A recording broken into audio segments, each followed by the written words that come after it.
അതേ പറഞ്ഞു, എന്തിനാ എണീക്കണത്? ചക്രവർത്തി വന്നിട്ടുണ്ട്. ഒരവിടെ തന്നെ കിടന്നു. ലോകം കിടുകിട വിറയ്ക്കുന്ന അലക്സാണ്ടറെ ആട്ടിക്കൊണ്ട് അവിടെ കിടക്കണമെന്നുണ്ടെങ്കിൽ എത്ര മഹാനായിരിക്കണം അദ്ദേഹം.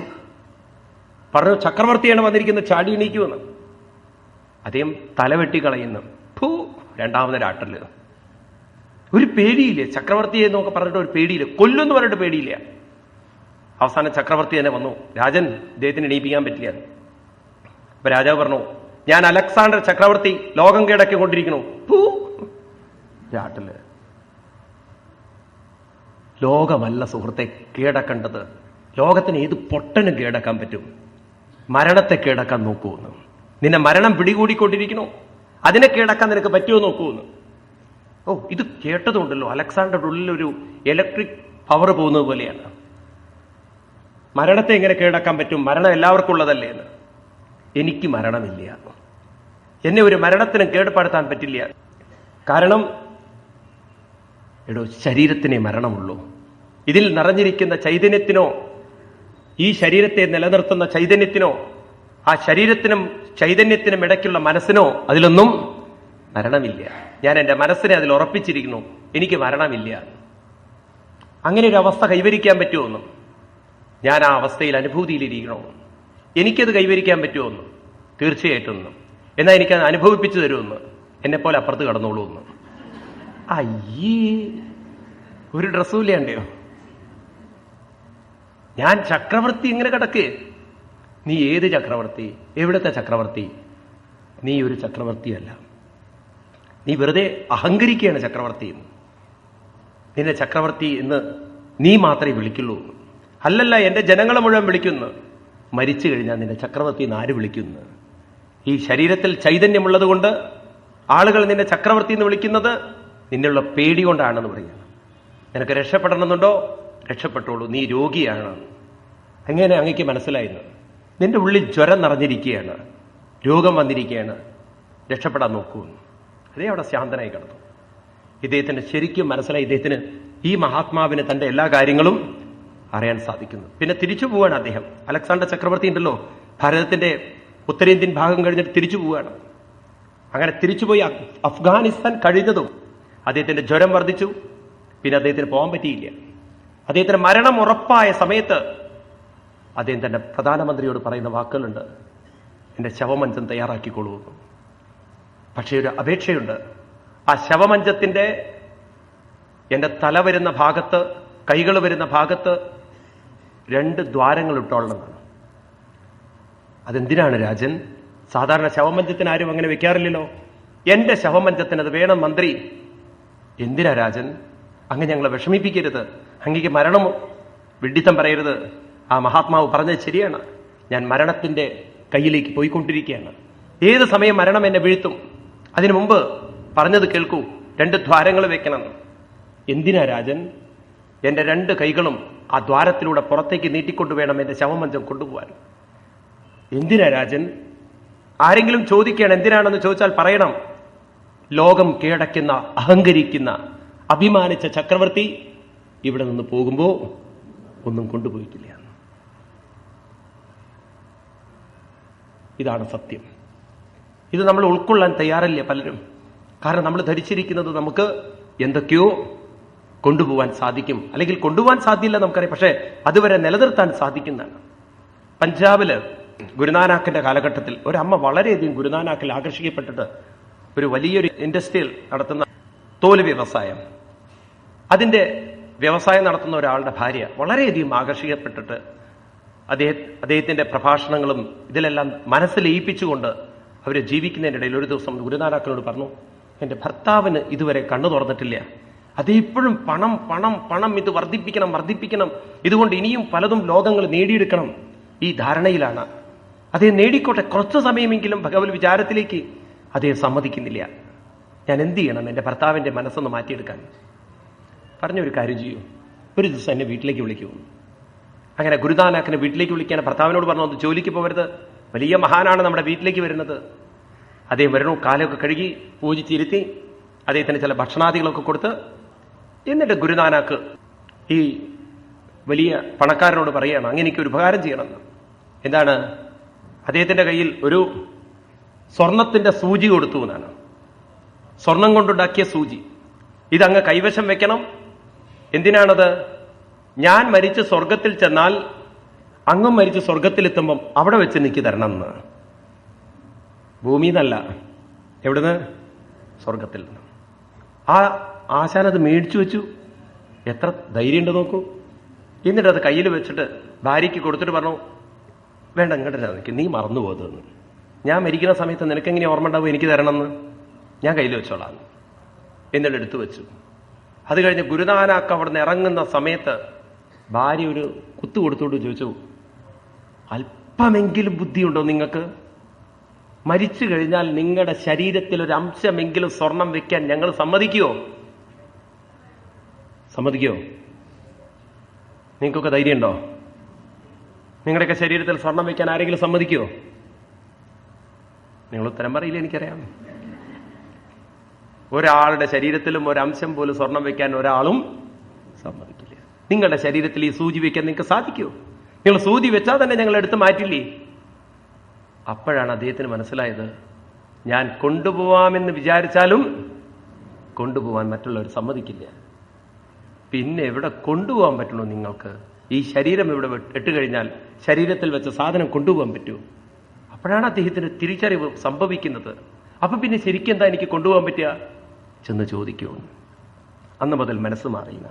അങ്ങനെ മനസ്സ് മാറ്റിക്കൊണ്ട് യോ ദുസ്ത്യജാരസുതൻ സുഖുൽ രാജ്യം ഹൃദി സ്പൃശാം ജഹോയുവൈവമലവൽ ഉത്തമ ശ്ലോകലാലസാം യോ ദുസ്ത്യജാർത്ഥധാരൻ പ്രാർത്ഥ്യം ശ്രിയം സുരുവരൈ സദയാവലോകം നൈച്ചന്നപസ്തദുരിതം മഹതാം മധുദ്ദിൽ സേവാനുരക്തമനസാം അപവോ വിഫൽഗോ യജ്ഞായ ധർമ്മപദയേ വിധിനൈപുണായാം യോഗായ സാംഖ്യശിരസേ പ്രകൃതീശ്വരായ നാരായണായ ഹരയേ നമൈത്യുദാരഹാസ്യൻ മൃഗത്വമഭിയം സമുദാജഹാരാം. ഇപ്രകാരം തന്റെ ജീവിതത്തെ പരമ ഗുരുവായിരിക്കുന്ന നാരായണനിലേക്ക് ഉയർത്തിക്കൊണ്ട് യോഗായ സാംഖ്യശിരസേ പ്രകൃതീശ്വരായ, ഈ ശരീരത്തിനും മനസ്സിനും അതീതമായിരിക്കുന്ന പരമസത്യമായിരിക്കുന്ന ചൈതന്യത്തിലേക്ക് തന്റെ മനസ്സിനെ ഉയർത്തിക്കൊണ്ട് മൃഗത്വമഭിയ സമുദാജഹാര, എല്ലാ ചിന്തകളും വിട്ടുകൊണ്ട് ഭഗവാനിലേക്ക് ലയിച്ച ഒരു മഹാത്മാവായി ആര് മാറി? ഭരതൻ മാറി. നമ്മുടെ ഭാരതം ഭരിച്ച ചക്രവർത്തിയുടെ അവസാനത്തെ ചിത്രമാണ് നമുക്ക് കാണിച്ചു തരുന്നത്. അതുകൊണ്ട് ഓരോ ഇന്ത്യക്കാരനും മരിക്കുന്ന സമയത്ത് ഈ ഭരതന്റെ പിന്തുടർച്ചാവകാശികളാണ് നമ്മളെങ്കിൽ, ഭാരതം എന്ന പേരിട്ട നാട്ടിലാണ് നമ്മൾ ജീവിക്കുന്നതെങ്കിൽ നമ്മളും ആരായിത്തീരണം?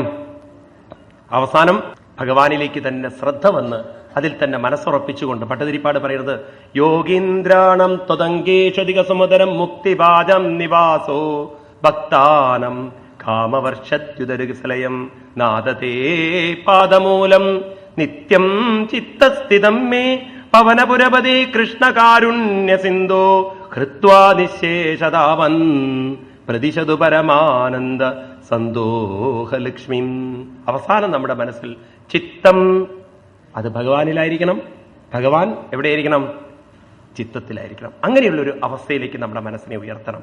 അങ്ങനെ അദ്ദേഹത്തിന്റെ കാലത്തിന് ശേഷം പിന്നെ ഭരതസ്യാത്മജ സുമതി നാമ 15-ാം അധ്യായത്തിലേക്ക് കടക്കുമ്പോൾ അദ്ദേഹത്തിന്റെ പുത്രനായി സുമതിയാണ് പിന്നീട് പരമ്പരയിൽ വന്നത്. പിന്നെ അദ്ദേഹത്തിന്റെ പുത്രനും അദ്ദേഹത്തിന്റെ പുത്രപരമ്പരയും അതൊക്കെ വർണ്ണിക്കുകയാണ് ഈ 15-ാം അധ്യായം. അതിനുശേഷം പിന്നെ 16-ാം അധ്യായത്തിലേക്ക് വരുമ്പോൾ അവിടെ സൂര്യപ്രകാശമുണ്ടോ അവിടെയൊക്കെ ഭൂമിയുടെ പ്രഭാവം പറഞ്ഞുകൊണ്ട് ഭൂമണ്ഡലത്തിന്റെ വിസ്തീർണവും മറ്റും പറഞ്ഞുകൊണ്ട് 16-ാം അധ്യായം തുടങ്ങുന്നു. ഉക്തസ്തയാ ഭൂമണ്ഡലായമവിശേഷ യാവദാദിത്യസ്തപതി എത്ര ജാസോ ജ്യോതിഷാം ഗണേശ് ചന്ദ്രമാവ സഹദൃശ്യതേ. സൂര്യനും ചന്ദ്രനും എവിടെയൊക്കെ പ്രകാശം ചുരത്തുന്നുണ്ടോ ആ ഭൂമണ്ഡലത്തിന്റെ മഹത്വം ഇവിടെ പറയാണ്. ഈ ഭൂമണ്ഡലായ ഇതൊരു മണ്ഡലമാണ്. ഇത് പലതും ചേർന്നുകൊണ്ട് നിൽക്കുന്ന ഒന്നാണ്.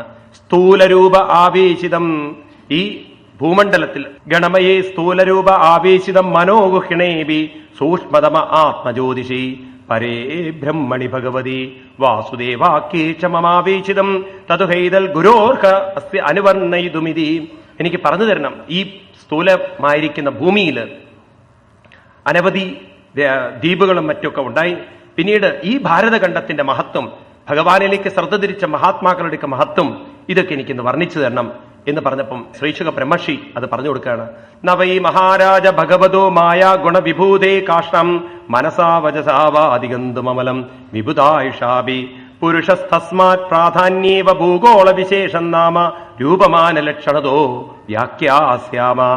ഏ മഹാത്മാവേ, രാജാവേ, മായാ ഗുണവിഭൂതേ കാഷ്ടാം മനസാ വാച, മനസ്സുകൊണ്ടും അതുപോലെ ബുദ്ധി കൊണ്ടും വാക്കുകൊണ്ടും നമുക്ക് അളക്കാൻ പറ്റാത്ത അത്രയും സൂക്ഷ്മമായ പല തത്വങ്ങളും നിറഞ്ഞിരിക്കുന്ന ഈ ഭൂഗോള വിശേഷത്തെ ഞാൻ അങ്ങേക്ക് കഴിയുന്നത്ര പറഞ്ഞ് മനസ്സിലാക്കി തരാമെന്ന്. ഈ ഭൂമിയെ വർണ്ണിക്കുന്ന തന്നെ നോക്കൂ നിങ്ങൾ, ഭൂഗോള വിശേഷം എന്നാ പറഞ്ഞത്. അപ്പൊ അന്ന് തന്നെ നമ്മുടെ ഋഷീശ്വരന്മാർക്കറിയാം ഭൂമിയുടെ ആകൃതി ഗോളാകൃതിയാണ്. പിന്നീടല്ലേ നമ്മൾ ശാസ്ത്രജ്ഞന്മാർ കണ്ടെത്തി. ഭാഗവതമൊക്കെ എത്ര കാലം പഴക്കമുള്ള ഗ്രന്ഥങ്ങളാണ്. ഭൂഗോള വിശേഷം ഞാൻ പറഞ്ഞുതരാം.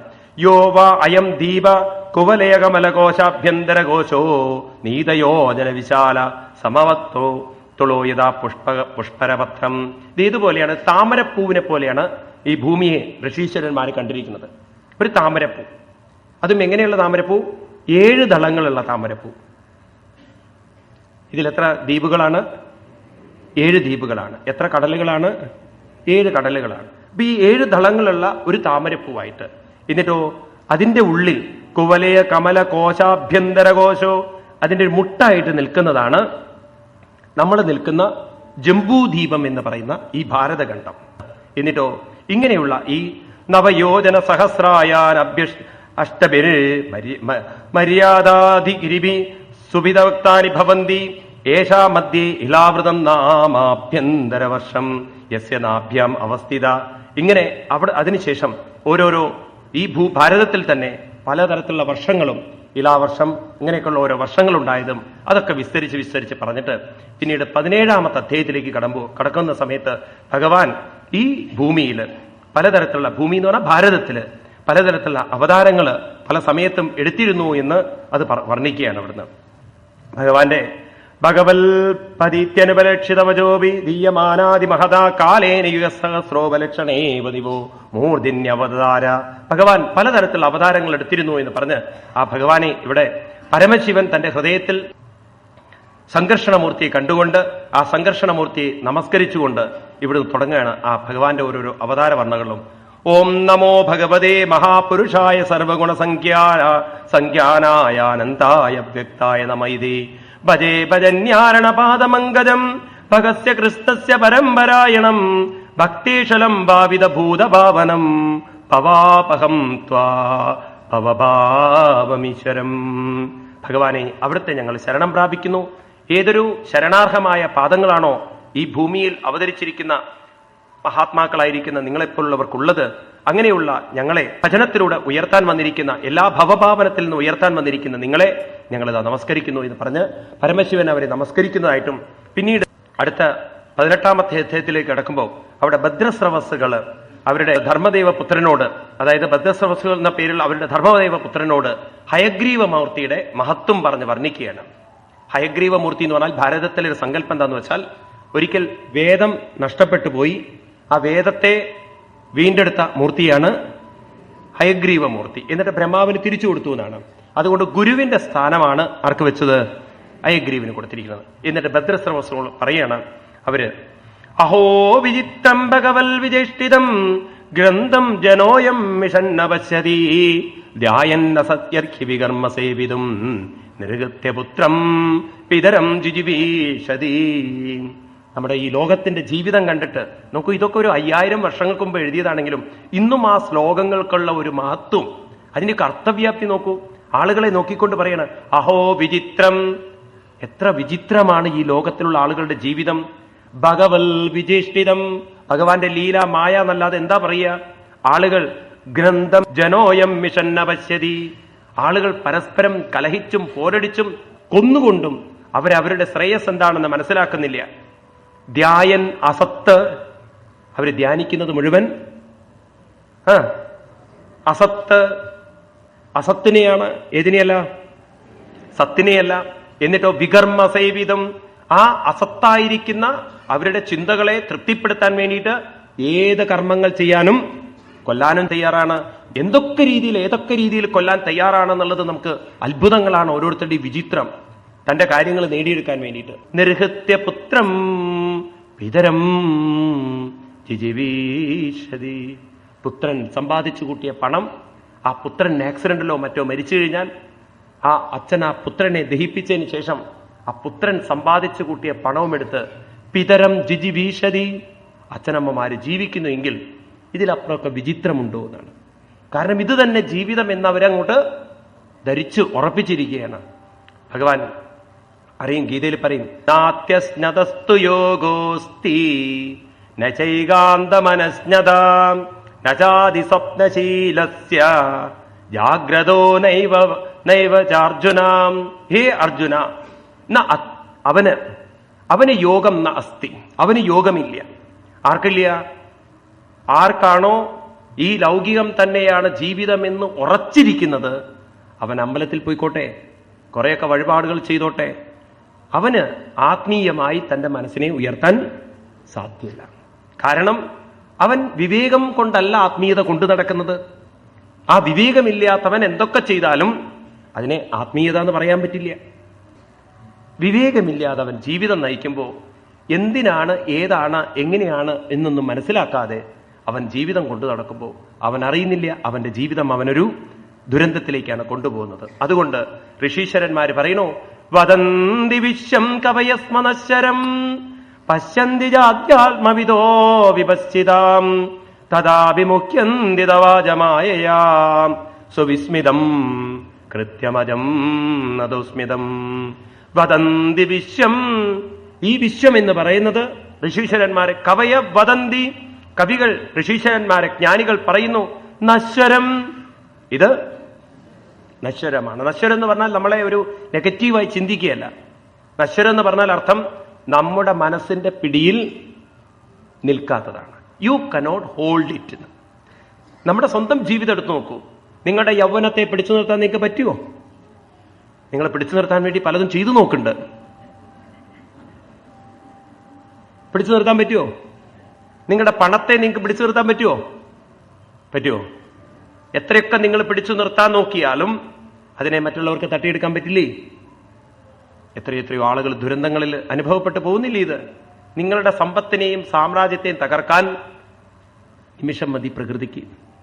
വളരെ ഗംഭീരമായ റിപ്പോർട്ട് പത്രത്തിൽ വന്നത് ഇങ്ങനെയാണ്.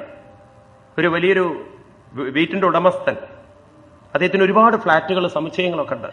തന്റെ വീട്ടിന്റെ മുകളിൽ ഇരുന്നിട്ട് തന്റെ സുഹൃത്തിന് കാണിച്ചു കൊടുക്കുകയാണ് തന്റെ ഫ്ളാറ്റ് സമുച്ചയങ്ങളൊക്കെ. അപ്പോഴാണ് ഭൂകമ്പം വന്നത് ഗുജറാത്തിൽ. അദ്ദേഹത്തിന്റെ ഭാര്യയും മക്കളും വില കൂടിയ കാറും അദ്ദേഹത്തിന്റെ ബിൽഡിങ്ങുകളെല്ലാം തകർന്ന് തരിപ്പണമായിട്ട് കഞ്ഞി കൊടുക്കുന്നിടത്ത് ഒരു ചെറിയ പാത്രവും പിടിച്ചുകൊണ്ട് ക്യൂ നിൽക്കുന്ന രംഗം. പൂന്താനത്തിന്റെ വരികളിൽ പറഞ്ഞാൽ 2-4 ദിനം കൊണ്ടൊരുത്തനെ മാളിക മുകളിലേറിയ മന്നന്റെ മാറാപ്പ് കയറ്റുന്നു. ഒരു നിമിഷം കൊണ്ട് മനുഷ്യന്റെ ജീവിതം മാറ്റിയെടുക്കാൻ പ്രകൃതിക്ക് പ്രയാസമില്ല. അല്ലേ? ശരിയല്ലേ? നമ്മൾ കണ്ടുവല്ലോ സുനാമി തുടങ്ങിയിട്ടുള്ള ദുരന്തങ്ങളൊക്കെ. ഇങ്ങനെ നമ്മൾ നോക്കുമ്പോൾ പ്രകൃതിയെ പിടിച്ചു വെക്കാൻ നമ്മുടെ മനസ്സിന് സാധ്യമല്ല. ഇമ്പോസിബിൾ പോസിബിൾ ആക്കരുത്. അതാണ് നമ്മളൊക്കെ ശ്രമിച്ചുകൊണ്ടിരിക്കുന്നത്. ഒരു കാട്ടില് ഭയങ്കരമായ തണുപ്പത്ത് കുറെ കുരങ്ങന്മാരെല്ലാവരും കൂടി ചേർന്ന് ഒരു മിന്നാമിനിങ്ങിനെ പിടിച്ചു. എന്നിട്ട് അതിന്റെ മുകളിൽ കുറെ ചവലകൾ ചപ്പ് ചവറ് കൂട്ടിയിട്ട് കുരങ്ങന്മാരെല്ലാവരും കൂടി ചേർന്ന് അവർ വലിയ കുരങ്ങൻ ചോദിച്ചു, എന്താ നിങ്ങൾ കാണിക്കുന്നത്? കുറച്ചു കഴിഞ്ഞാൽ തീ ആളി കത്തും, അപ്പൊ നമുക്ക് ചൂട് കൊള്ളുന്നു. അതുവരെ നിങ്ങൾ എല്ലാവരും സാധ്യമല്ല. വെറുതെ ഊതി സമയങ്ങളേയുള്ളൂ. ഇമ്പോസിബിൾ ആയതൊരിക്കലും പോസിബിൾ ആവില്ല. ഒരിക്കലും നിങ്ങൾക്ക് നിങ്ങളുടെ കുട്ടികളെയോ ഭാര്യയെയോ ഭർത്താവിനെയോ സമ്പത്തിനെയോ മനസ്സുകൊണ്ട് പിടിച്ചു വെക്കാൻ സാധ്യമല്ല. ഏതൊന്നിനെ മനസ്സുകൊണ്ട് പിടിക്കാൻ പറ്റില്ലയോ അതിനെയാണ് നശ്വരം എന്ന് പറയുന്നത്. നശ്വരം എന്ന് പറഞ്ഞാൽ അർത്ഥം നശിച്ചു പോവുക എന്നല്ല അർത്ഥം. ഇവിടെ ഒന്നും നശിക്കുന്നില്ല. ഇവിടെ സംഭവിക്കുന്നതെല്ലാം രൂപാന്തരങ്ങളാണ്. ഒരു രൂപം മറ്റൊരു രൂപമായി തീരുന്നു. അതാണ് സയൻസിന് പറയാനുള്ളത്. ഗീതയിൽ ഭഗവാന് പറയാനുള്ളതാണ്. ഇന്നത്തെ മോസ്റ്റ് മോഡേൺ സയൻസ് പറയുന്ന you cannot destroy the energy, you can change the one form of matter into another form of matter. നിങ്ങളുടെ സ്വർണ്ണവള ഉടച്ചിട്ട് നിങ്ങൾക്കതിനെ ചെയിനാക്കി മാറ്റാൻ പറ്റും. നിങ്ങൾക്ക് പറയാൻ പറ്റുമോ നിങ്ങളുടെ സ്വർണ്ണവള എന്താണ്, ആ സ്വർണം നശിച്ചു എന്ന് പറയാൻ പറ്റുമോ? അതിനെ നമുക്ക് സ്വർണം ചെയിനാക്കി മാറ്റാം, അതിനെ നമുക്ക് കമ്മലാക്കി മാറ്റാം. ഒരു മൺകലം നമുക്ക് തല്ലി ഉടച്ചു കഴിഞ്ഞാൽ ആ മണ്ണിനെ വീണ്ടും മറ്റൊന്നാക്കി മാറ്റാൻ പറ്റും. എവിടെ ഒരു സ്ഥലത്ത് ഞാൻ വിഗ്രഹങ്ങൾ മേടിക്കാൻ വേണ്ടി ഒരിക്കൽ പോയപ്പോൾ കൃഷ്ണന്റെ ഒരു വിഗ്രഹം വേണം സപ്താഹത്തിന് ഒരു പാർട്ടിക്ക്. അപ്പൊ എന്നോട് പറഞ്ഞു സ്വാമിജി വരുമ്പോൾ കൊണ്ടുവരണം. അപ്പൊ എന്നെ കൊണ്ടുപോയി വിഗ്രഹങ്ങൾ ഉണ്ടാക്കുന്ന സ്ഥലത്ത്.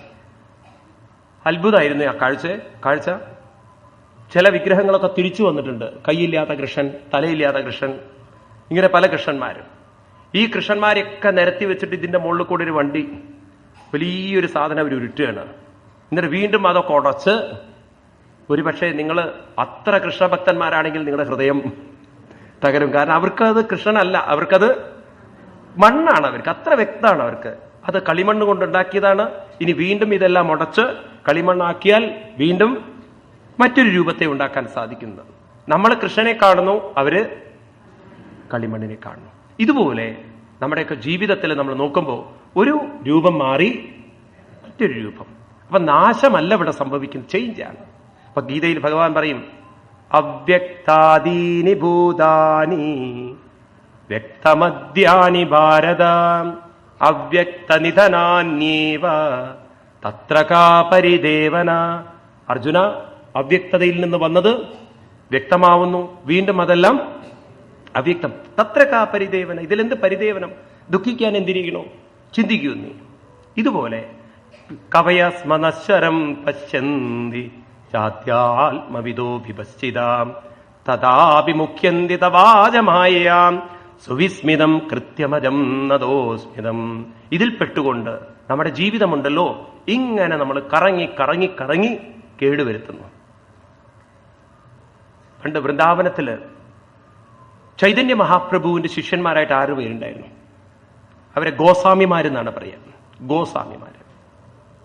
അതിലൊരു സ്വാമിയായിരുന്നു രൂപ് ഗോസ്വാമി. നിങ്ങൾ വൃന്ദാവനത്തിൽ പോയിട്ടുള്ളവർ കേട്ടിട്ടുണ്ടാവും അദ്ദേഹത്തെ കുറിച്ച്. അദ്ദേഹം തപസ് ചെയ്തൊരു സ്ഥലമുണ്ട് യമുനാ തീരത്ത്, മദൻ മോഹൻ മന്ദിർ എന്ന് പറയും. അതിന്റെ തീരത്തായിരുന്നു അദ്ദേഹം തപസ് ചെയ്തിരുന്നത്. അപ്പൊ ഒരിക്കൽ അദ്ദേഹത്തെ കാണാൻ വേണ്ടിയിട്ട് ദൂരെ നിന്ന് 2 ചെറുപ്പക്കാർ വന്നു അത്രേ. അപ്പൊ ഈ ചെറുപ്പക്കാരെ വന്ന് ഇദ്ദേഹത്തിന്റെ അടുത്ത് കൂടിയിട്ട് പറഞ്ഞു, ഞങ്ങൾ സത്യം പറഞ്ഞാൽ എളുപ്പത്തിൽ പണമുണ്ടാക്കാനുള്ള വല്ല വഴികളും അങ്ങയിൽ നിന്ന് മനസ്സിലാക്കാനാണ് വന്നതെന്ന്. ഞങ്ങളെ ആത്മീയൊന്നും ആക്കി മാറ്റരുത് ദേവി വിചാരിച്ചിട്ട്, ഞങ്ങൾക്ക് ജീവിക്കാൻ കുറച്ച് സമ്പത്ത് വേണം. ഇത് കേട്ടപ്പോൾ അദ്ദേഹം പറഞ്ഞു, തീർച്ചയായിട്ടും നിങ്ങൾക്ക് തരാലോ, എളുപ്പം പണമുണ്ടാക്കാനുള്ള വഴികളുണ്ടല്ലോ. എന്താ പണം ഉണ്ടാക്കാനുള്ള വഴികൾ? എൻ്റെ കൂടെ വരൂ. അദ്ദേഹം യമുനാ നദി തടത്തിലേക്ക് ചെന്ന് ഒരു മരത്തിന്റെ ചുവട്ടിൽ ഇദ്ദേഹത്തിന് ഭക്തന്മാര് കൊടുത്ത അനവധി ആഭരണങ്ങൾ അദ്ദേഹം കുഴിച്ചിട്ടത് ആ സ്ഥലം കാണിച്ചു കൊടുത്തു. എന്നിട്ട് പറഞ്ഞു, കുഴിച്ചെടുത്തോളൂ. ഇവര് നോക്കുമ്പോൾ അനവധി ചെയിനുകള്, വളകള്, കമ്മലുകള്, മോതിരങ്ങള്, പാദസരങ്ങള് ഭക്തന്മാര് കൊണ്ടുകൊടുത്തതാണ്. അവര് മനസ്സിൽ പറഞ്ഞു, എന്തൊരു വിദ്യ ഇദ്ദേഹം, ഇതൊക്കെ വിറ്റിട്ട് കാശാക്കിയിട്ട് വല്ലതും അടിച്ചു പൊളിക്കേണ്ട ജീവിതം. അവരതൊക്കെ പൊതിഞ്ഞ് ഒരു ബണ്ടിലാക്കി അവർ കൊണ്ടുപോവുകയാണ്. അവർ പോകുന്ന സമയത്ത് ഇത്തിരി ഇട്ടി വൈകുന്നേരമായി. അവർക്ക് അവരുടെ ലക്ഷ്യസ്ഥാനത്ത് എത്താൻ പറ്റില്ല എന്ന് കണ്ടപ്പോൾ അവർക്കൊരു ഗ്രാമത്തിൽ കിടക്കുന്ന ഒരു ഗ്രാമപ്രദേശത്ത് തന്നെ അവർ കിടന്നു. പിന്നെ അവർക്ക് പോകേണ്ടത് കുറേ കൂടി ദൂരെയാണ്. ഒരു അമ്മ ഒറ്റയ്ക്ക് താമസിക്കുന്ന വീട്ടിൽ അവർ എത്തിച്ചേർന്നു. അവർക്കറിയില്ല ആരാന്നൊക്കെ. ആ അമ്മയാണ്, ഒറ്റയ്ക്കാണ് താമസിക്കുന്നത്. അമ്മയെ ഞങ്ങളൊന്ന് വരാന്തിയിൽ കിടന്നോട്ടെ, ഞങ്ങളൊന്ന് അനുഗ്രഹിക്കണം, ഞങ്ങളെ സഹായിക്കണം, ഞങ്ങൾ പോവാണ്, ഞങ്ങളുടെ ഗ്രാമത്തിലേക്ക് എത്താൻ പറ്റാത്തതുകൊണ്ടാണെന്ന്. അപ്പൊ അമ്മയ്ക്ക് തോന്നി നല്ലവരാവുന്നു, അവിടെ കിടത്തി. അപ്പൊ അതിൽ ആ 2 ചെറുപ്പക്കാരിൽ ഒരാള്, അയാൾക്ക് തോന്നി ഇത്രയും വലിയ സമ്പൽ സമൃദ്ധി ഉണ്ടായിട്ടും ഇതെല്ലാം മണ്ണിനടിയിൽ ഇട്ടുകൊണ്ട് അദ്ദേഹം അവിടെ സന്തോഷമായിട്ട് ജീവിക്കണമെങ്കിൽ ഒരു പക്ഷേ അദ്ദേഹത്തിന്റെ കയ്യിൽ അദ്ദേഹം കുഴിച്ചിട്ടതിനേക്കാൾ വലിയൊരു സമ്പത്തുണ്ടാവില്ലേ? അതെന്തുകൊണ്ട് നമ്മൾ ചോദിച്ചില്ല? അദ്ദേഹം സുഹൃത്തിനോട് പറഞ്ഞു, ഇതാവില്ല കേട്ടോ സമ്പത്ത്, ഇതിനേക്കാളും വിലയുള്ള വല്ലതും ഉണ്ടാവണം, അല്ലെങ്കിൽ അദ്ദേഹം അങ്ങനെ സന്തോഷമായിട്ട് വളരെ കൂളായിട്ട് നമുക്കിത് എടുത്തു തരില്ല. ഓ, നമുക്ക് പോവാം. പിറ്റേ ദിവസം അവരിങ്ങോട്ട് തന്നെ വന്നു. ആ ഗുരുമഹാരാജാവിന്റെ പാദത്തിൽ ഇത് വെച്ചിട്ട് പറഞ്ഞു, ഇതങ്ങനെ തന്നെ വെച്ചോളൂ, ഞങ്ങൾക്ക് വേണ്ടത് വല്ല കല്ലൊക്കെ ഒന്നാ വിചാരിച്ചത്, അതുണ്ടെങ്കിൽ ഞങ്ങൾക്ക് തന്നോളൂ. ഉടനെ ഇദ്ദേഹം പറഞ്ഞു, അത് തരണമെങ്കിൽ 3 ദിവസം അവിടെ താമസിക്കണം, ഞാൻ പറഞ്ഞതുപോലെയൊക്കെ നിങ്ങൾ ജീവിക്കാൻ തയ്യാറാണെങ്കിൽ തരാമെന്ന് പറഞ്ഞു. അങ്ങനെ 3 ദിവസം അവിടെ താമസിച്ചു. രാവിലെ നേരത്തെ എണീക്കണം. 2 മണിക്കൂർ ഇരുന്ന് കണ്ണടച്ചുകൊണ്ട് ഹരേ രാമ രാമ രാമ ഹരേ ഹരേ, ഹരേ കൃഷ്ണ കൃഷ്ണ കൃഷ്ണ ഹരേ ഹരേ, ഹരേ രാമ രാമ രാമ ഹരേ ഹരേ. അത് കഴിഞ്ഞാൽ വൃന്ദാവനത്തിൽ നടന്ന് പരിക്രമം ചെയ്തുകൊണ്ട് ഹരേ രാമ ജപിക്കണം. അത് കഴിഞ്ഞ് രാത്രിയാവുന്ന സമയത്ത് വീണ്ടും 1 മണിക്കൂർ ഹരേ രാമ ജപിക്കണം. 3 ദിവസം ജപിച്ചപ്പോൾ ഇവർക്ക് മനസ്സിൽ വലിയ പരിവർത്തനം വന്നു. ചോദിച്ചു, ഇനി നിങ്ങൾക്ക് വലിയ സമ്പത്ത് വേണമെന്ന്. അവർ രണ്ടുപേരും പാദത്തിൽ നമസ്കരിച്ചുകൊണ്ട് പറഞ്ഞു, ഇപ്പം മനസ്സിലായി അങ്ങ് കൊണ്ടു നടക്കുന്ന വലിയ സമ്പത്ത് ഏതാണെന്ന്. അദ്ദേഹത്തിന്റെ ശിഷ്യന്മാരായി തീർന്നു എന്നാണ് കഥ. ഇതുപോലെ ഈ മഹാത്മാക്കൾ നമുക്ക് കാണിച്ചു തന്നൊരു ജീവിതത്തിൽ നിന്നും നമ്മുടെ മനസ്സിനെ ഉയർത്തണമെങ്കിൽ വേദാൻ യുഗാന്തേ തമസാതിരസ്താൻ രസാതലൽ യോ നൃത രംഗവിഗ്രഹ പ്രത്യാദദേവൈ കവയേ ബിയാജതേ തസ്മൈ നമസ്തേ അവിദേഹിതായിധി വേദാൻ യുഗാന്തേ തമസാ തിരസ്കൃതൻ.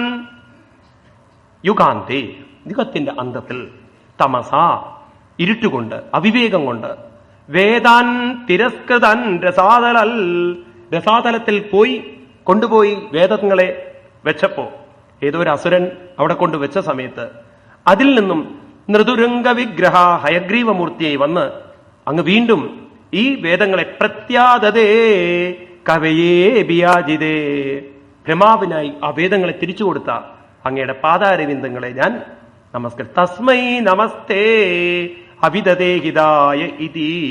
അവിടുത്തെ പാദാരവിന്ദങ്ങളെ ഞങ്ങൾ നമസ്കരിക്കുന്നു. അപ്പൊ എന്താ ഇതിനൊക്കെ അർത്ഥം? ഈ കഥയൊക്കെ പറയുമ്പോണ്ടല്ലോ ഭാഗവതത്തിന്റെ ഭാഷ അത് വായിക്കുമ്പോൾ മനസ്സിലാവില്ല, ചിന്തിക്കുമ്പോഴേ മനസ്സിലാവുള്ളൂ. അതായത് യുഗത്തിന്റെ അന്തത്തിൽ എന്ന് പറഞ്ഞു കഴിഞ്ഞാൽ എപ്പോ മനുഷ്യൻ വിവേക ജീവിതം വിട്ടുവോ അന്ന് അവൻ വികാര ജീവിതത്തിലേക്കായി. അതായത് ബുദ്ധിയിൽ എന്തിനാണ് ജീവിതം, എവിടുന്നാണ് ജീവിതം വന്നത്, എങ്ങോട്ടാണ് ജീവിതം നയിക്കേണ്ടത് എന്ന അറിവ് വിട്ടാൽ ഉടനെ ബുദ്ധി പറയുക ഇന്ദ്രിയങ്ങളെ തൃപ്തിപ്പെടുത്തുന്നതാണ് ജീവിതം, ഇന്ദ്രിയ സുഖമാണ് ജീവിതം, ഇന്ദ്രിയങ്ങളെ ലാളനം ചെയ്യുന്നതാണ് ജീവിതം എന്ന് തെറ്റിദ്ധരിപ്പിക്കുമ്പോൾ ഞാൻ രസലോകത്തിലെത്തി. എവിടുന്ന് വന്നു എന്നുള്ള വേദം അറിവ് അതെവിടെത്തി? എവിടെത്തി? രസലോകത്തിൽ. രസലോകം എന്ന് പറഞ്ഞാൽ ഇന്ദ്രിയ ലോകങ്ങളിലെത്തി. അപ്പോ തമസ നമ്മൾ വിവേകത്തിൽ നിന്നും അവിവേകത്തിലേക്ക് വരുന്നതിനെയാണ് തമസിന്റെ ജീവിതം എന്ന് പറയുന്നത്. അതിൽ നിന്ന് വീണ്ടും ഗുരുവിന്റെ രൂപത്തിൽ ആരാധനയും ഗുരുവിനെ ഉപാസിക്കലും വിവേകം തിരിച്ചു കിട്ടിയിട്ട് ആ മനസ്സിനെ വീണ്ടും ഭഗവാനിലേക്ക് നയിക്കാൻ സാധിച്ച മനസ്സിനെ ഉയർത്തി വേദത്തിലേക്ക് അറിവിലേക്ക് ഉയർത്തിയ ആ ഗുരുവിനെ നമസ്കരിക്കുന്നു. എന്നിട്ട് നമസ്കരിച്ചുകൊണ്ട് ഇനി ഓരോ വർഷത്തിലും ഭഗവാന്റെ അവതാരങ്ങളിലൂടെ ഉണ്ടായത് പറയാണ്. ഹരിവർഷത്തിൽ നരസിംഹരൂപത്തെ ഇവിടെ ഉപാസിച്ചുകൊണ്ട് പറയുന്നു ഭഗവാനെ, ഓം നമോ ഭഗവതേ നരസിംഹായ നമസ്തേജസ്തേജസേ ആവിരാവിദ്ഭവ വജ്രനഗ വജ്രദംഷ്ടകർമാശയരന്തയരന്തയതമോ ഗ്രസഗ്രസ ഓം സ്വാഹ അഭയമഭയമാത്മനി ഭൂയിഷ്ടാം ഓം ക്ഷൗം. അങ്ങനെയൊക്കെയുള്ള മന്ത്രങ്ങൾ കേൾക്കുമ്പോൾ പേടിക്കരുതേ. എന്താണ്? നരസിംഹമൂർത്തി ഉപാസിച്ചുകൊണ്ട് പറയാണ് കർമാശയൻ രന്ധയരന്തയ, ഈ മനസ്സിലുള്ള അനാവശ്യമായ ചിന്തകളെയൊക്കെ രന്ധയരന്തയ ചുട്ടരിക്കൂ. ഏ വജ്രദംഷ്ട കർമാശയൻ രന്ധയരന്തയ തമോ ഗ്രസഗ്രസ, ഇതിലുള്ള തമസ്സിനെ അവിവേകത്തെ മുഴുവൻ അങ്ങ് നശിപ്പിച്ചാലും അഭയം ആത്മനി. എവിടെയാണ് അഭയം തരേണ്ടത്? ഈ മനസ്സിന് അഭയം തരേണ്ടത് ആത്മാവിൽ അഭയം തന്നുകൊണ്ട് ഞങ്ങളെ അനുഗ്രഹിച്ചാലും. ഇപ്രകാരം തത്വത്തിലൂടെ ഒരു പ്രാർത്ഥന, ഭാരതീയ പ്രാർത്ഥനകളൊക്കെ തത്വത്തിലൂന്നിയതാണ്. നമ്മൾ പ്രാർത്ഥിക്കുന്നതൊക്കെ വികാരങ്ങളിലൂന്നിയതാണ്. നമുക്ക് ഇന്ദ്രിയങ്ങളെ തൃപ്തിപ്പെടുത്തുന്ന പ്രാർത്ഥനകൾ നമ്മൾ പ്രാർത്ഥിക്കുമ്പോൾ ഋഷീശ്വരന്മാർ നമ്മളോട് പ്രാർത്ഥിക്കാൻ പറയുന്നത് വിവേകത്തിലേക്ക് ഉയർത്തുന്ന പ്രാർത്ഥനകളാണ്.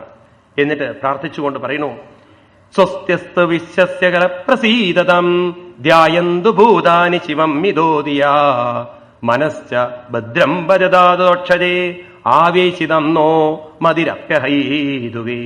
സ്വസ്ത്യസ്സു വിശ്വസ്യകല പ്രസീദതം, ഈ ലോകത്തിൽ ക്ഷേമമുണ്ടാവാൻ വേണ്ടി എല്ലാവരുടെ മനസ്സും ധ്യായന്തു ഭൂതാനി ശിവം മിതോധിയ, ബുദ്ധി കൊണ്ട് അന്തരാത്മാവായിരിക്കുന്ന ശിവനിലേക്ക് ധ്യാനിച്ചുകൊണ്ട് മനസ്സിനെ ഉയർത്താൻ മനശ്ച ഭദ്രം ഭജതാ മതോക്ഷജേ, ഉള്ളിൽ നിറഞ്ഞിരിക്കുന്ന ചൈതന്യമായിരിക്കുന്ന ആ ഭഗവാനിൽ മനസ്സുറപ്പിച്ചുകൊണ്ട് മനസ്സിന് ഭദ്രമുണ്ടാവാൻ വേണ്ടി ഞങ്ങളെയൊക്കെ അഹൈതുകീയമായ ഭക്തി തന്ന് അനുഗ്രഹിക്കണമേ എന്നിങ്ങനെ പ്രാർത്ഥിച്ചുകൊണ്ട് പറയണു, മാഗാധാര ആത്മവിത്തജന വിത്തബന്ധുഷോ സങ്കോയതിസ്യാൽ ഭഗവൽ പ്രിയേഷുനാം യപ്രാണവൃത്യാ പരിതുഷ്ടാത്മവാൻ സിദ്ധ്യത്യദൂരാന്നതനിന്ദ്രിയ പ്രിയ.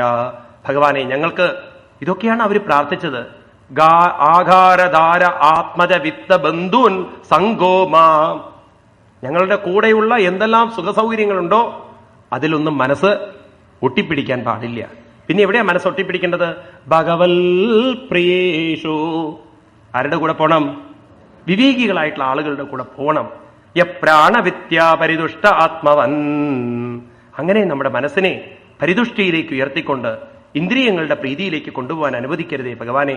കാരണം യൽ സങ്കലബ്ധം നിജവീര്യവൈഭവം തീർത്ഥം മുഹോ സംസൃജതാം ഹിമാനസം ഹരത്യജോന്തശ്രുതിബിർഗതോങ്കജം കോവൈന്ന സേവേദ മുകുന്ദ വിക്രമം. ഇങ്ങനെയൊരു നല്ലൊരു ജന്മം കിട്ടിയിട്ട് യൽ സങ്കലബ്ധം, ഇവിടെയാണെങ്കിലോ സത്സംഗത്തിന് യാതൊരു ബുദ്ധിമുട്ടുകളുമില്ല. നിജവീര്യവൈഭവം തീർത്ഥം മുഹ സംസ്കൃതം ഹിമാനസം. പറയണു, മറ്റുള്ള ഗംഗയിലും യമുനയിലും സരസ്വതിയിലും പമ്പയിലൊക്കെ മുങ്ങിയാൽ തൽക്കാലത്തേക്കൊക്കെ മനസ്സിന് ശാന്തി വരാം. ഒരു ക്ഷേത്രത്തിൽ പോയാൽ തൽക്കാലത്തേക്ക് മനസ്സിന് ശാന്തി വരാം. എന്നാൽ നമ്മുടെ മനസ്സിന്റെ വൈഭവത്തെ വർദ്ധിപ്പിക്കുന്ന ഹരന്ത്യജോന്ത ശ്രുതിബിർഗതോങ്കജം, ശ്രുതിബി ഭാഗവതാദികൾ ശ്രുതികൾ കേട്ടുകൊണ്ട് ഹരന്തി, എല്ലാ തരത്തിലുള്ള ദുഃഖങ്ങളെയും വിഷമങ്ങളെയും ഇല്ലാതെയാക്കാൻ സാധിക്കുന്ന ഈ ഭാഗവതം പോലുള്ള അല്ലെങ്കിൽ ഭഗവാനിലേക്ക് മനസ്സിനെ ഉയർത്തുന്ന ശാസ്ത്രങ്ങൾ കോന്ന സേവേദ, ആര് സേവിക്കാതിരിക്കും? അതല്ലേ നമ്മൾ അനുഭവിക്കേണ്ടത്. എന്നിട്ട് ഇനിയുള്ള ശ്ലോകങ്ങൾ, 2 ശ്ലോകങ്ങൾ നിങ്ങൾ നോട്ട് ചെയ്ത് വെക്കണം. വളരെ വളരെ പ്രധാനപ്പെട്ട 2 ശ്ലോകങ്ങളാണ്. 18ാമത്തെ അധ്യായത്തിലെ 12ാമത്തെയും 13ാമത്തെയും ശ്ലോകങ്ങൾ. യസ്യാസ്തി ഭക്തി ഭഗവതി അകിഞ്ചന സർവൈ ഗുണൈ തത്ര സമാസദേ സുരാം ഹരോ അഭക്തസ്യ കുതോ മഹൽ ഗുണാം മനോരഥേനാസ്തി ധാവതോ ബഹി. യസ്യ, ആർക്കാണോ, ഭക്തി ഭഗവതി അകിഞ്ചനാം സർവൈ ഗുണൈ തത്ര സമാസദേ സുരാ. ആർക്കാണോ തന്റെ അന്തരാത്മാവായിരിക്കുന്ന ഭഗവാനിൽ ഭക്തി ദൃഢമായി കൊണ്ടു നടക്കാൻ സാധിക്കുന്നത്, അല്ലെങ്കിൽ തന്നിലിരിക്കുന്ന ഭഗവാനിലേക്ക് ശ്രദ്ധ തിരിക്കാൻ സാധിക്കുന്നത്, അവൻ സർവൈ ഗുണ, അവൻ എല്ലാ ഗുണങ്ങളും വന്നു ചേരും. ഭക്തിയിലൂടെ തന്റെ സർവ്വ ഗുണങ്ങളും വന്നു ചേരും. എന്തിനേറെ സുരാസമാസതേ, ദേവന്മാര് പോലും വന്ന് അവരെ നമസ്കരിക്കുന്നതാണ്. അപ്പൊ നമ്മുടെയൊക്കെ ജീവിതം പരിവർത്തനം ചെയ്യാൻ എളുപ്പമായൊരു മാർഗം ആരിലേക്ക് ശ്രദ്ധ തിരിക്കലാണ്? ഭഗവാനിലേക്ക് ശ്രദ്ധ തിരിക്കലാണ്. ജീവിതം തന്നെ മാറ്റിയെടുക്കാം. ഒരു രാജാവിന്റെ കഥയിട്ടുണ്ടാവും. തന്റെ മകളെ നല്ലൊരാൾക്ക്, സംസ്കാരമുള്ള ഒരാൾക്ക് കൊടുക്കണം. രാമകൃഷ്ണ പരമഹംസർ പറയുന്ന ഒരു കഥയാണ്. എന്ന് അദ്ദേഹം കരുതിയിട്ട് നല്ലൊരാളെ കണ്ടുപിടിക്കാൻ നോക്കി. എവിടെ നോക്കിയാലും സ്വാർത്ഥന്മാരാണ്. അങ്ങനെ ഇരിക്കും ഒരിക്കൽ കാശിയിൽ പോകുന്ന രാജാവ്, ആ കാശിയിൽ അമ്പലത്തിലേക്ക് പോകുന്ന വഴിക്ക് ഒരു ചെറുപ്പക്കാരൻ. എവിടുന്ന ഈ ചെറുപ്പക്കാരൻ വന്നത്? രാജാവ് ഭാര്യയോട് ഈ വിവരം പറയുന്നത് കൊട്ടാരത്തിൽ കക്കാൻ കയറിയ ആൾ കേട്ടു എന്നാണ്. നല്ലൊരു ചെറുപ്പക്കാരനെ കണ്ടാൽ രാജാവ് മകളെ കൊടുക്കും, പിന്നെ രാജ്യം എനിക്ക് കിട്ടുമെന്ന്. അങ്ങനെ രാജാവ് ഇദ്ദേഹത്തിനെ കണ്ടു, ഇഷ്ടപ്പെട്ടു, നമസ്കരിച്ചിട്ട് പറഞ്ഞു എന്റെ കൂടെ കൊട്ടാരത്തിലേക്ക് വരണമെന്ന്. അപ്പോഴാണ് ഈ കള്ളനായിട്ടിരിക്കുന്ന ചെറുപ്പക്കാരൻ തോന്നുന്നത്, ഒരു രാജാവ് പോലും എന്നെ നമസ്കരിച്ചുവെങ്കിൽ, കള്ള സന്യാസിയെ നമസ്കരിച്ചുവെങ്കിൽ, ഞാൻ ശരിക്കും ഒരു സന്യാസിയാണെങ്കിലോ പിന്നെ ഞാൻ അവരുടെ കൊട്ടാരത്തിലേക്ക് പോകേണ്ടതുണ്ടോ എന്ന്. അങ്ങനെ ഒരു കഥ കേട്ടിട്ടുണ്ട്. ഇതുപോലെ ആരുടെ മനസ്സാണോ ഭക്തിർ ഭഗവതി അകിഞ്ചന സർവേ ഗുണൈ, എല്ലാ ഗുണങ്ങളും അവർക്ക് വരില്ലേ? സമാസദേ സുര, ആര് നമസ്കരിക്കും? ദേവന്മാര് പോലും അവരെ നമസ്കരിക്കും. അപ്പൊ ഇത് കുട്ടിക്കാലത്തെ ഡെവലപ്പ് ചെയ്യണം. ഒരു ഭാഗത്ത് നിവർന്നിരുന്ന് കുറച്ചു നേരത്തേക്ക് ശ്രദ്ധ പ്രാണായാമത്തിലേക്ക് കൊണ്ടുവരണം. എന്നിട്ട് മനസ്സിൽ പറയണം, ശരീരത്തിന്റെ പ്രശ്നങ്ങളൊന്നും മനസ്സിനില്ല. ഈ ശ്വാസം എത്ര കണ്ട് ശുദ്ധമാണോ, ഈ ശ്വാസം എത്ര കണ്ട് പ്രായത്തിൽ നിന്ന് മുക്തമാണോ, രോഗത്തിൽ നിന്ന് മുക്തമാണോ, അതുപോലെ എന്റെ മനസ്സും ഇതുപോലെയാണ്. സൂര്യനിലേക്ക് ശ്രദ്ധ കൊണ്ടുവരണം, ഇങ്ങനെ വെള്ളത്തിലേക്ക് കൊണ്ടുവരണം, ഇതുപോലെ ആകാശത്തിലേക്ക് കൊണ്ടുവരണം, ഭഗവാന്റെ രൂപത്തിലേക്ക് കൊണ്ടുവരണം. ഇങ്ങനെ പലതിലേക്ക് ശ്രദ്ധ കൊണ്ടുവന്ന് മനസ്സിനെ ശുദ്ധമാക്കി ക്രമേണ ഇതൊക്കെ എനിക്ക് ഭാവന ചെയ്യാൻ സാധിക്കുന്നത് എന്റെ മനസ്സിന്റെ പിന്നിൽ ആരിയ്ക്കുന്നതുകൊണ്ടാണ്? ഉള്ളിൽ നിറഞ്ഞിരിക്കുന്ന ഒരു ചൈതന്യമുള്ളത് കൊണ്ടാണ്. ആ ഭഗവാനെയും ഒരു നിമിഷം സ്മരിച്ചുകൊണ്ട് അങ്ങനെ മനസ്സിനെ മാറ്റിയെടുത്തു കഴിഞ്ഞാൽ സർവൈ ഗുണൈ തത്ര സമാസതേസുരാം. എന്നാൽ ആരാണോ ഹരോ അഭക്തസ്യ കുതോ മഹൽ ഗുണ മനോരഥേന അസ്തി ദാവതോ ബഹി. ഹരിയിൽ ഭക്തിയില്ലാത്ത, ഭഗവാനിലേക്ക് മനസ്സ് കൊണ്ടുവരാൻ പറ്റാത്ത ഒരാള് എവിടെയാണ് മഹൽ ഗുണങ്ങൾ ഉണ്ടാവുക? എവിടെയാണ് അദ്ദേഹത്തിന്റെ മനസ്സിന് ശാന്തി സമാധാനം ഉണ്ടാവുക? മനോരഥേന. മനോരഥം, മനസ്സിങ്ങനെ ചിന്തകളുടെ കൂമ്പാരങ്ങളായിട്ട് ദാവതോ ബഹി. എവിടേക്ക് പോവും? പുറത്തിങ്ങനെ വ്യാപരിക്കും. ആ പ്രശ്നവും ഈ പ്രശ്നവും, ആ ചിന്തകളും ഈ ചിന്തകളും, അങ്ങനെ ഒരു ചിതയായിട്ട് ഈ ചിത്തം മാറും. അതിങ്ങനെ എരിച്ചുകൊണ്ടിരിക്കും. ഭഗവാൻ പറയും, നാസ്തി ബുദ്ധിരയുക്തസ്യ നചായുക്തസ്യ ഭാവന നചാ ഭാവയത ശാന്തിർ അശാന്തസ്യ കുതസുഖം. 2ാമത്തെ അധ്യായത്തിൽ വരുന്നതാണ്. നാസ്തി ബുദ്ധി അയുക്തസ്യ. വിവേകിയല്ലാത്ത ഒരാൾക്ക്, സത്സംഗങ്ങളിലൂടെ ഇത്തരത്തിലുള്ള വിവേകങ്ങൾ എങ്ങനെ മനസ്സിനെ മാറ്റിയെടുക്കണം എന്നുള്ള വിവേകമില്ലാത്തവർക്ക് എങ്ങനെയാ ബുദ്ധി ഉണ്ടാവുക? ബുദ്ധിയില്ലാത്ത ഒരാൾക്ക് എങ്ങനെയാണ് ഭാവനയുണ്ടാവുക? ഭാവനയില്ലാത്ത ഒരാൾക്ക് എങ്ങനെയാണ് ശാന്തി ഉണ്ടാവുക? ശാന്തിയില്ലാത്ത ഒരാൾക്ക് എങ്ങനെയാണ് സുഖമുണ്ടാവുക? നാസ്തി ബുദ്ധിരയുക്തസ്യ നചായുക്തസ്യ ഭാവന നചാ ഭാവയത ശാന്തിർ അശാന്തസ്യ കുതസുഖം. എവിടെയാണ് അശാന്തന്മാർക്ക് സുഖമുണ്ടാവുക? അപ്പൊ സുഖമുണ്ടാവാൻ AC റൂം വെച്ചതുകൊണ്ടോ, ഗുഡ് നൈറ്റ് വെച്ചതുകൊണ്ടോ, അല്ലെങ്കിൽ നെറ്റ് വെച്ചതുകൊണ്ടോ സുഖമായിട്ടുള്ള കിടത്തമുണ്ടാവുമെന്ന് പ്രതീക്ഷിക്കരുത്. ഉറക്കം സുഖമാക്കുന്നത് ഗുഡ് നൈറ്റോ ഈ വീട്ടിലുള്ള സാഹചര്യങ്ങളോ പെർഫ്യൂമോ അല്ല. സുഖമാക്കുന്നത് മനസ്സ് തന്നെയാണ്. അപ്പൊ മനസ്സ് ചിന്തകളിൽ നിന്ന് വിടണമെങ്കിൽ ആരിലേക്ക് കൊണ്ടുവരുന്ന വേണം? ഭഗവാൻ. ഏത് ഭഗവാനിലേക്ക്? എവിടെയാണ് ആ ഭഗവാൻ ഇരിക്കുന്നത്? അടുത്ത ശ്ലോകം വളരെ വ്യക്തമായത്, വളരെ ദൃഢമായിട്ട് നമുക്കത് കാണിച്ചു തരുന്നു. ആ ശ്ലോകം നിങ്ങൾ മറക്കരുത്. വളരെ വളരെ പ്രധാനപ്പെട്ട ഒരു ശ്ലോകമാണ്. ഹരീഹി സാക്ഷാൽ ഭഗവാൻ ശരീരിണാം ആത്മാ ചഷാനാം ഇവതോയമീപ്സിതം ഹിത്വാ മഹസ്തം യതി സജ്ജതേ ഗൃഹേ തദാ മഹത്വം വയസാ